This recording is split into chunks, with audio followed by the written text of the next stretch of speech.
Box office దగ్గర తెలుగు రాష్ట్రాల్లో అద్భుతమైన హోల్డ్ను చూపెడుతూ ఉన్నా కానీ తెలుగు రాష్ట్రాల ఆవాల అనుకున్న రేంజ్ లో ఇంపాక్ట్ ను చూపించలేకపోయినా mega power star Ram Charan నటించిన లేటెస్ట్ మూవీ పెద్ద మేజర్ కలెక్షన్లను తెలుగు రాష్ట్రాలలో నుండే సొంతం చేసుకోగా మిగిలిన చోట్ల కలెక్షన్స్ అనుకున్న రేంజ్ లో ఉంటే ఈ పాటికే మరిన్ని అద్భుతాలను సృష్టించేది. కానీ కొంచెం లేట్ అయినా కానీ బాక్సాఫీస్ దగ్గర మొత్తం మీద రామ్ చరణ్ కెరీర్ లో సోలో హీరోగా మొట్టమొదటి 300 కోట్ల గ్రాస్ మార్క్ ను అందుకున్న సినిమాగా నిలిచిన ఈ సినిమా తెలుగు రాష్ట్రాలలో బ్రేక్ ఈవెన్ మార్క్ ను అందుకోగా మొత్తం మీద ఈ ఏడాదికి గాను టాలీవుడ్ తరపున హైయెస్ట్ గ్రాస్ కలెక్షన్ అందుకున్న సినిమాగా మనశంకర వరప్రసాద్ గారు సినిమా రికార్డును బ్రేక్ చేసి నంబర్ 1 ప్లేస్ లో నిలవగా 11వ రోజు పూర్తయ్యే సమయానికి ఓవరాల్ గా సౌత్ ఇండస్ట్రీ మొత్తం మీద ఈ ఏడాదికి గాను హైయెస్ట్ కలెక్షన్ అందుకున్న సినిమాగా నిలిచింది. రీసెంట్ గా కోలీవుడ్ స్టార్ హీరో సూర్య నటించిన లేటెస్ట్ మూవీ కరుప్పు తెలుగులో వీరభద్రుడుగా రిలీజ్ అవ్వగా ఎక్స్ట్రాడినరీ కలెక్షన్లతో సూర్య కెరీర్ లో బిగ్గెస్ట్ హిట్ గా నిలిచి ఓవరాల్ గా ఇప్పటి వరకు పరుగును కొనసాగిస్తూ 312 కోట్లకు పైగానే గ్రాస్ మార్క్ ను అందుకుని దుమ్ము దుమారం లేపగా ఇప్పుడు 11వ రోజు సాధించిన కలెక్షన్లతో ఆల్మోస్ట్ 315 కోట్లకు పైగానే గ్రాస్ మార్క్ ను అందుకోబోతున్న పెద్ద మూవీ సౌత్ ఇండస్ట్రీలో ఇప్పుడు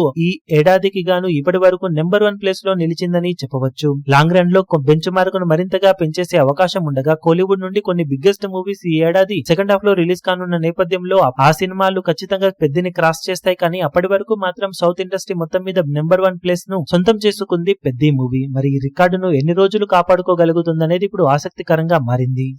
ఈ వీడియో మీకు నచ్చినట్లయితే లైక్ చేయండి, షేర్ చేయండి, ఛానల్ ను సబ్స్క్రైబ్ చేయడం మాత్రం మరవకండి. ఏ చిన్న అప్డేట్ ను మిస్ అవ్వకూడదు అనుకుంటే బెల్ ఐకాన్ ను ప్రెస్ చేయండి.